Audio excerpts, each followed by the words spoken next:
Mike was shunting in the yard. Unsurprisingly, he grumbled dreadfully about it. It's not fair. This is a job for one of the Diesels, he muttered bitterly. I should be pulling trains. It couldn't be possibly have anything to do with those ballast trucks you derailed yesterday, goaded Rex. Manager said something about learning to shunt properly, I believe. Mike wheezed indignantly at Rex. Why you? Rex just laughed as he puffed away with his train, leaving Mike to stir in his bitterness. Unfortunately for the little engine, his day was about to get worse. Workers were paving the car park aside of the miniature railway. With them came George the singer. When George arrived, he scoffed at the little railway. I thought those little engines in the hills were small enough, he boomed. But these toys? What a waste of space! This lot should be ripped a lot up and lay some lovely tarmac instead. Mike overheard this and was furious. We're not toys! We are more useful than you could ever hope to be! George reminded, unmoved. Pah! You lot ain't good for anything. Better off without ya. Railways are no good, he finished in his usual way. Rip them up! Turn them into roads! By now, Mike was seeing red.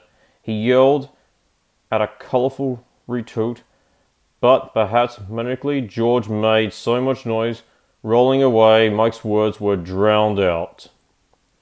To show that I'll like to show that ugly thing. What for? Mike grumbled to himself, but he wasn't entirely sure what for was. He spent the rest of his morning baying about his shunting as George grumbled about his own work. They were both in a foul temper, but for once, trouble loomed ahead.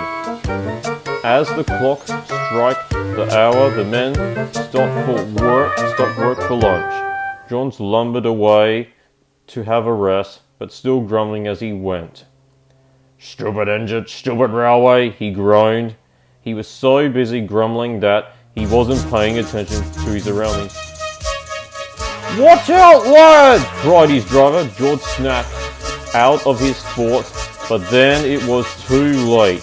Some sign saying warning conclusion lay in the steamroller's path. George tried to steer out of the way, but he was too late to clear them. With a crunch, one of the signs disappeared beneath his rollers. Whoops! stammered George quietly. The foreman stood over, very cross. You stupid great thing! They shouted. I'll be speaking to your owner about this. George felt rather foolish. Worse still is that Mike appeared near me, shunting some flatbeds. When he saw the scene, he laughed. Would you look at that? He did. No good to anyone.